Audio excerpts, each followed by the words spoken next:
Hello and welcome to the Dacia2 Explorers YouTube channel. My name's Adam and I'm one of the Dacia2 Explorers.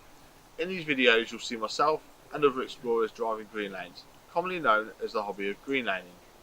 Some of these lanes can be easy, some can be incredibly difficult if not dangerous, but all offer a beautiful feeling of escapism.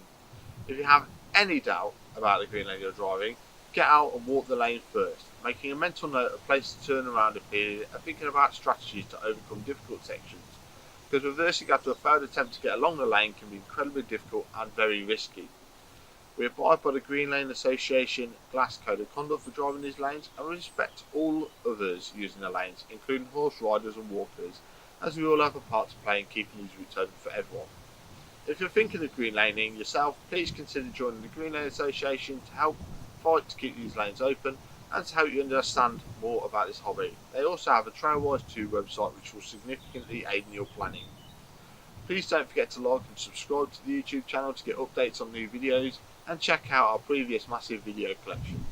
For more information head to the website www.dacia2explorers.co.uk, and finally, thanks for watching, stay safe and enjoy your trips.